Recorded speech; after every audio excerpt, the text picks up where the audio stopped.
हाय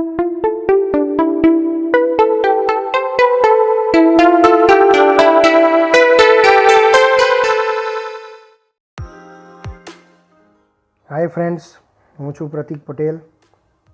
ધોરણ 12 ફિઝિક્સના chapter number 2 સ્થિત વિદ્યુત સ્થિતિમાન અને કેપેસિટન્સમાં આજે તમને કેપેસિટન્સ વિશે થોડી સમજ આપવાનો છું। આજે આપણે ચર્ચા કરવી છે સુવાહકનું કેપેસિટન્સ એ શું છે। તો પહેલાં તો આપણે કેપેસિટન્સ શબ્દને સમજી લઈએ। કેપેસિટન્સ એટલે શું? કેપેસિટન્સ શબ્દ આવ્યો છે કેપેસિટી ઉપરથી, કે સંગ્રહ કરવાની ક્ષમતા। સંગ્રહ કરવાની ક્ષમતાના અર્થમાં અહીંયા શું સંગ્રહ કરવાનું છે?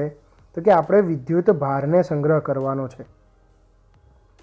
તો આપણે કોઈ એક એવી રચના બનાવીએ કે જેમાં વિદ્યુત ભાર સંગ્રહ કરી શકાય, અને એમાં વિદ્યુત ભારને સંગ્રહ કરવા માટે જે ક્ષમતા તમને મળે છે,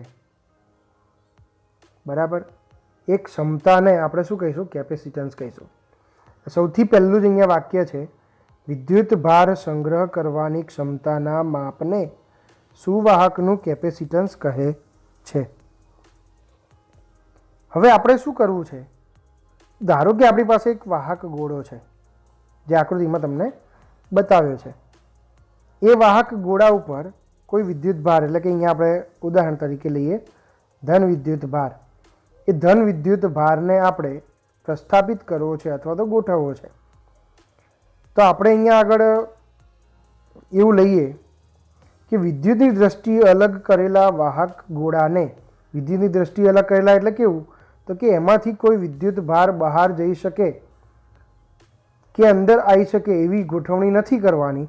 એમાં જેટલો વિદ્યુત ભાર છે એ વિદ્યુત ભાર અન્ય કોઈ વાહક પદાર્થની અંદર ના જઈ શકે કે ના આવી શકે એવી રીતની ગોઠવણી આપણે કરીએ તો વિદ્યુત ભાર આપતા વિદ્યુત ભાર ક્યુ વધતો જાય છે। એટલે ધારો કે આપણા જોડે આ ગોળો છે, એ ગોળાને હું શું કરીશ? બહારથી કોઈ વિદ્યુત ભાર આપીશ, તો બહારથી એની પર વિદ્યુત ભાર આપીશું આપણે, તો એમાં શું થશે? સતત વિદ્યુત ભાર વધતો જશે। જેમ જેમ વિદ્યુત ભાર વધતો જાય તેમ તેમ તેની સપાટી પરનું વિદ્યુત સ્થિતિમાન, આ સપાટી દ્વારા જે વિદ્યુત સ્થિતિમાન ઉત્પન્ન થતું હશે એ વિદ્યુત સ્થિતિમાન V અને ગોળાની આસપાસના વિસ્તારમાં વિદ્યુત ક્ષેત્ર પણ ક્રમશઃ વધે છે। કારણ કે આપણને ખબર છે, આપણી પાસે બે સૂત્ર છે। કયા કયા બે સૂત્ર છે? તો કે એક સૂત્ર છે V બરાબર KQ/R, અને બીજું સૂત્ર છે E બરાબર KQ/R²। બંને સૂત્રમાં જો જોવા જઈએ તો વિદ્યુત ભાર કેવો છે? તો કે આ વિદ્યુત ક્ષેત્ર અને વિદ્યુત સ્થિતિમાન બંને વિદ્યુત ભારને સમપ્રમાણમાં હોય છે। એટલે કે તમે વાહક ગોળા ઉપર જેટલો વિદ્યુત ભાર વધારતા જશો તેટલું જ વિદ્યુત ક્ષેત્ર અને વિદ્યુત સ્થિતિમાન વધતું જશે। હવે શું થાય? તો કે તમે એ વાહક ગોળા ઉપર સતત વિદ્યુત ભાર વધારતા જ જાઓ તો શું થશે? તો કે જે તે ગોળો છે એ ગોળાની આસપાસ જે હવાનું આવરણ છે એ હવાના આવરણમાં એ ગોળાના વિદ્યુત ક્ષેત્રના કારણે હવામાં આયનીકરણ થવાનું શરૂ થશે। પણ ક્યારે થાય? કે જ્યારે તમે એટલું પ્રબળ વિદ્યુત ક્ષેત્ર એ ગોળાની અંદર ઉત્પન્ન કરો કે જેના કારણે વિદ્યુત ભારના જે કણો જે વાતાવરણમાં છે એ કણો આયનીકરણ થવાની શરૂઆત થઈ જાય, આયનીકરણ કરવાનું ચાલુ કરે। આ એના જેવું છે વિદ્યાર્થી મિત્રો, કે તમે જસ્ટ ઇમેજિન કરો કે તમારા રૂમમાં એક બલ્બ છે, જે પીળો બલ્બ આપણે પહેલાં લાવતા 50 વોટ 100 વોટ 60 વોટનો, એ બલ્બ છે, એ બલ્બ ચાલુ કરે અથવા તો આપણે જોઈએ ને મોટા મોટા હેલોજન લગાવેલા હોય છે પ્રસંગમાં કે બાર પાર્ટી પ્લોટમાં, એમાં તો તમે એ બલ્બને રૂમમાં ચાલુ કરો છો, એ રૂમમાં ચાલુ કરો એના થોડા સમય બાદ તમને રૂમની અંદર ગરમી અનુભવાય છે. પ્રકાશ જે છે, પ્રકાશની સાથે સાથે ઉષ્મા અનુભવાય છે. તો એ જે ઉષ્મા અનુભવાય છે એ વાતાવરણમાં પ્રસરે છે. એમ અહીંયા પણ કોઈ એક તબક્કો એવો આવશે કે આપણે એની પર વિદ્યુતભાર ક્રમશઃ વધારતા જઈએ તેમ તેમ તે વાહક ગોળાની આસપાસ વિદ્યુત સ્થિતિમાન અને વિદ્યુત ક્ષેત્ર ક્રમશઃ વધતું જાય.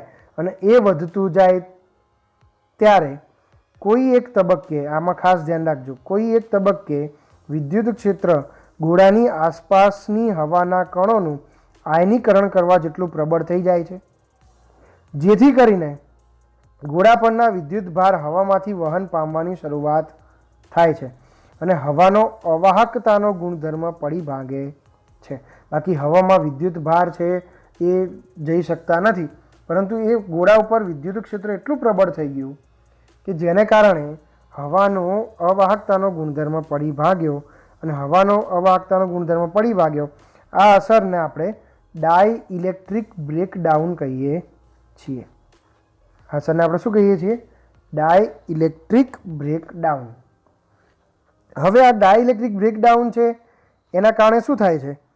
તો કે ડાઇલેક્ટ્રિક બ્રેકડાઉનને કારણે ગોળા પરનો જે વિદ્યુત ભાર છે એ ગોળા પરનો વિદ્યુત ભાર લીક થવા માંડે છે. એટલે કે ગોળામાંથી વિદ્યુત ભાર બહારની તરફ પ્રસરણ પામવા લાગે છે અને એ જે પ્રસરણ પામવા લાગે છે તેને કારણે શું થશે?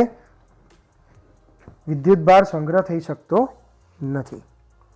તો આ જે ડાઇલેક્ટ્રિક બ્રેકડાઉન જે થયું એ ડાઇલેક્ટ્રિક બ્રેકડાઉન છે એક એવી ઘટના છે કે જેમાં વિદ્યુત ભારની આપલે પહેલાં થઈ શકતી નથી, પરંતુ હવે વિદ્યુત ક્ષેત્ર કોઈ વાહક પદાર્થ ઉપર એટલું પ્રબળ થઈ ગયું છે કે જેને કારણે તેમાં રહેલા વિદ્યુત ભારો હવે ત્યાં રહી શકશે નહીં. એટલે કે ત્યાં સંગ્રહ પામવાની જગ્યાએ આજુબાજુમાં લીક થવાની શરૂઆત થઈ જાય છે. તો આને શું કહીશું આપણે? Dielectric breakdown. અને આ જ અસર અને આ જ ઘટનાને ધ્યાનમાં લઈને, ઉપયોગમાં લઈને આપણે કેપેસિટરની રચના કરવાના છીએ. હવે કેપેસિટર જે છે એક રચના છે અને એમાં કેટલું ક્ષમતા છે વિદ્યુત ભાર સંગ્રહ કરવાની, એને આપણે કેપેસિટન્સ કહીએ છીએ. તો આ કેપેસિટન્સ શું છે? તો કેપેસિટન્સની વ્યાખ્યા આપીએ તો આપણી પાસે અહીંયા વ્યાખ્યા છે. કેપેસિટન્સ શું છે? તો કે કેપેસિટન્સ છે ગોળા પરના વિદ્યુત ભાર. એટલે જે વાહક પદાર્થ આપણે લીધો, જે વાહક ગોળો આપણે લીધો, એ ગોળા પરના વિદ્યુત ભાર Q અને ગોળા પરના સ્થિતિમાન V, ગોળા પરનો વિદ્યુત ભાર Q અને ગોળા પરનો સ્થિતિમાન V, આનો ગુણોત્તર લેવાથી મળતું જે મૂલ્ય છે આપણને શું આપે છે? કેપેસિટન્સ C આપે છે. એટલે કે ગોળા પરના વિદ્યુત ભાર Q લઈએ અને ગોળા પરનું સ્થિતિમાન આપણે લઈએ V, તો ગુણોત્તર આપણને શું આપશે? કેપેસિટન્સ C આપે છે. એટલે આપણી પાસે C = Q/V સૂત્ર છે. એની ઉપરથી જો મારે વિદ્યુત ભાર શોધવો હોય તો Q = C × V થાય. હવે આની ઉપરથી કેપેસિટન્સનો એકમ મેળવીએ તો કુલમ્બ/વોલ્ટ થશે. શું થશે? કુલમ્બ/વોલ્ટ, જેને આપણે ફેરાડે તરીકે પણ ઓળખીએ છીએ. ફેરાડે નામના વૈજ્ઞાનિકની યાદમાં આપણે એનો એકમ આપ્યો છે ફેરાડે. એનું પારિમાણિક સૂત્ર પણ આપણે જોવું પડશે. તો પારિમાણિક સૂત્ર થશે m-1 L-2 T⁴ A⁴2. આપણી પાસે કેપેસિટન્સનું પારિમાણિક સૂત્ર m-1 L-2 T⁴ A⁴, આવું જોવા મળશે. હવે કેપેસિટર, તમે પરિપથમાં ક્યાંય કેપેસિટર દર્શાવો છો તો એ કેપેસિટરની જે વ્યાખ્યા છે, વ્યાખ્યાની સાથે સાથે આપણે શું કરવું પડશે? એ કેપેસિટરનો આપણે સંજ્ઞા પણ બતાવવી પડશે. તો કેપેસિટરની સંજ્ઞા આ છે. બે સમાન લીટા દોરવાના છે.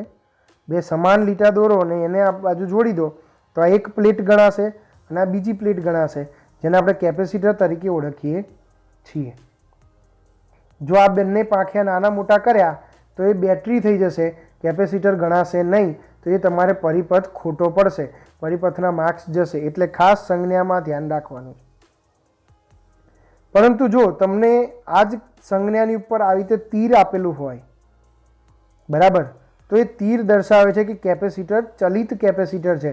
ચલિત કેપેસિટરનો મતલબ કેપેસિટર ચાલે છે એવું નહીં, પણ ચલિત કેપેસિટરનો મતલબ કેપેસિટરના કેપેસિટન્સનું મૂલ્ય આપણે બદલી શકાય છે, જેને આપણે ચલિત કેપેસિટર તરીકે ઓળખીએ છીએ. તો વિદ્યાર્થી મિત્રો, આ આપણે વાત કરી કેપેસિટન્સની. હવે આપણે વાત કરીએ કે કેપેસિટર શું છે, કઈ રીતે બનાવી શકાય, તેની આપણે ચર્ચા કરીએ. તો શરૂઆત કરીએ કેપેસિટર. તો કે કેપેસિટર શું છે, તો કે એકબીજાથી અલગ કરેલા બે સુવાહકોથી બનતી રચના. કેપેસિટર શું છે, બે સુવાહક પદાર્થ લેવાના છે, તો બંને સુવાહક પદાર્થ કેવા છે, એકબીજાથી અલગ કરેલા છે, બંનેને જોઈન્ટ કરેલા નથી. જો જોઈન્ટ કરેલા હશે તો ઓટોમેટિકલી એ સુવાહક છે કે આ વિદ્યુતભારનો સંગ્રહ નહીં થાય, તરત ટ્રાન્સફર કરી દેશે. એટલા માટે અહીંયા ખાસ ધ્યાનમાં રાખવાનું છે કે કેપેસિટર એટલે શું છે, તો એકબીજાથી અલગ કરેલા બે સુવાહકોથી બનતી રચના છે. જેમ કે અહીંયા આકૃતિમાં આપણે જોઈએ છીએ એક સુવાહક નંબર 1 લીધો છે, સુવાહક નંબર 2 લીધો છે, જ્યાં બંને ઉપર વિદ્યુતભાર આપણે આપેલા છે. ધારો કે ધન વિદ્યુતભાર છે, અહીંયા ઋણ વિદ્યુતભાર છે, અહીંયા V1 જેટલો વિદ્યુત સ્થિતિમાન છે, અહીંયા V2 જેટલું વિદ્યુત સ્થિતિમાન છે. હવે આપણે ખરેખર જોવું છે તો શું છે, આ કઈ રીતે થાય છે એની આપણે ચર્ચા કરીએ. ડાયરેક્ટલી પહેલેથી આના આ રીતે ગોઠવેલા હોતા નથી. તો આપણે જોવા જઈએ તો વ્યવહારમાં બે સુવાહકો ઉપર વિદ્યુતભાર Q અને -Q હોય તો તેમની વચ્ચેનો વિદ્યુત સ્થિતિમાનનો તફાવત કેટલો થાય, તો ધારો કે જે મોટું હોય તે આપણે તફાવત જ લેવો છે, તો આપણે અહીંયા આગળ એવું લઈએ V1 - V2 તફાવત જ લેવો છે ને, V2 - V1 પણ લઈ શકાય. તો V બરાબર V1 - V2 વિદ્યુત સ્થિતિમાનનો તફાવત મળે. એટલે કે આ બંને વચ્ચે વિદ્યુત સ્થિતિમાનનો તફાવત V જેટલો છે. કેટલો? આ V જેટલો છે. હવે Q એ કેપેસિટરનો કુલ વિદ્યુત ભાર છે એવું આપણે ધારી લઈએ. Q એ આખા કેપેસિટરનો કુલ વિદ્યુત ભાર છે એવું ધારી લઈએ. પણ હકીકતમાં જો જોવા જઈએ કેપેસિટરનો કુલ વિદ્યુત ભાર શૂન્ય હોય. કઈ રીતે શૂન્ય હોય? તો આ +Q છે અને આ -Q છે, બંનેની બાદબાકી કરો તો શું થશે, અથવા તો સરવાળો કરો તો શું થશે, બંનેનું મૂલ્ય સમાન છે. બંનેનું મૂલ્ય સમાન હોય તો સરવાળો કરો કે બાદબાકી કરો, એમાં જો નિશાનીને ધ્યાનમાં લો તમે અને સરવાળો કરો તો શું થઈ જશે, શૂન્ય થઈ જશે. અને નિશાનીને ધ્યાનમાં નથી લીધું, ખાલી મૂલ્ય સ્વરૂપને ધ્યાનમાં લીધું છે, તો બાદબાકી કરી શકાય, તફાવત શોધી શકાય, તો પાછું શૂન્ય થઈ જશે. એટલે કે આમ જોવા જઈએ તો કુલ વિદ્યુતભાર શૂન્ય હોય છે, પરંતુ એવું ડાયરેક્ટલી હોતું નથી. કેમ નથી હોતું? તો કે સુવાહકોની વચ્ચેના વિસ્તારમાં વિદ્યુત ક્ષેત્ર વિદ્યુતભાર Qના સમપ્રમાણમાં છે. સુવાહકોની વચ્ચેના વિસ્તારમાં વિદ્યુત ક્ષેત્ર વિદ્યુતભાર Qના કેવા હશે? સમપ્રમાણમાં હશે. તો સ્થિતિમાનનો તફાવત V જે છે એ વિદ્યુત ભારને સુવાહક 2 પરથી 1 ઉપર લઈ જતા આમાંથી આમાં લઈ જવો હોય તો એકમ ધન વિદ્યુતભાર દીઠ ક્ષેત્રની વિરુદ્ધ દિશામાં કાર્ય કરવું પડે. ધારો કે એકમ ધન વિદ્યુતભારને આપણે આ બાજુ લઈ જવો છે, ધન વિદ્યુતભારને આ બાજુ લઈ જવા માટે મારે ધારો કે આ ધન વિદ્યુતભાર હોય તો ધન વિદ્યુતભારનું ક્ષેત્ર ક્યાં હોય? તો બહારની તરફ હોય, બરાબર, આ રીતે બધે બહારની તરફ હોય. તે બહારની તરફ જે ક્ષેત્ર હશે એની વિરુદ્ધ દિશામાં મારે કાર્ય કરવું પડશે. તો એ વખતે જો જોવા જઈએ તો Q અને Vનો ગુણોત્તર કેવો મળે? અચળ મળે છે. તે ત્યાં એની પરથી આપણે કહી શકાય C = Q/V, જ્યાં Cના આપણે કેપેસિટરનું કેપેસિટન્સ કહે છે. અને એ પણ ખાસ યાદ રાખવાનું છે કે C એ બે વાહકોની ભૌમિતિક સંરચના પર અને સુવાહકોને અલગ કરતા અવાહક પર આધારિત છે. C એ બે વાહકોની ભૌમિતિક સંરચના પર અને સુવાહકોને અલગ કરતા અવાહક પર આધારિત છે. એટલે કે આપણે જે બે સુવાહક પદાર્થની વચ્ચે અવાહક માધ્યમ લઈશું એ અવાહક માધ્યમ ઉપર આધારિત છે કે કેપેસિટરનું કેપેસિટન્સ કેવું હશે. જેમ આપણે ડાઇલેક્ટ્રિક બ્રેકડાઉન જોયું, એ ડાઇલેક્ટ્રિક બ્રેકડાઉન થયા સિવાય જે મહત્તમ વિદ્યુત ક્ષેત્રનો સામનો થાય, આપણે એવું કીધું ને કે કોઈ એક ચોક્કસ પરિસ્થિતિ એવી આવે કે એમાં વિદ્યુત ભાર છે એ વિદ્યુત ક્ષેત્ર ખૂબ જ પ્રબળ થઈ જવાથી હવામાંના વિદ્યુતભારનું આયનીકરણ કરે છે. એ હવામાંના વિદ્યુતભારનું આયનીકરણ કરે તો હવામાંના વિદ્યુતભારનું આયનીકરણ કર્યા ત્યાં સુધી એને શું કર્યું તો ત્યાં સુધી એને વિદ્યુત ક્ષેત્રનો સામનો કર્યો. એટલે કે વિદ્યુત ક્ષેત્રનો સામનો કર્યો એટલે કે એને અવાહકતાનો ગુણધર્મ તૂટવા દીધો નહીં.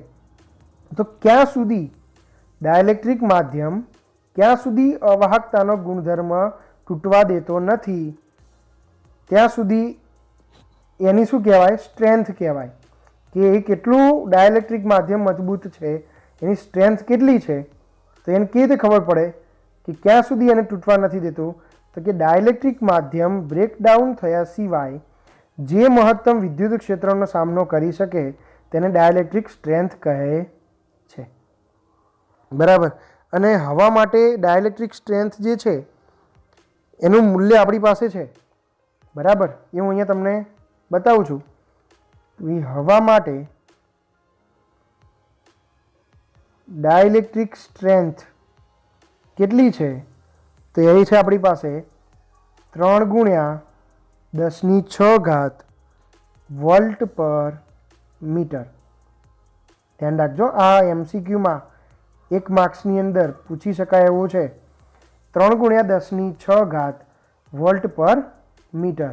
આ છે હવા માટે ડાયલેક્ટ્રિક સ્ટ્રેન્થનું મૂલ્ય. હવે આ કેપેસિટરનો ઉપયોગ શું?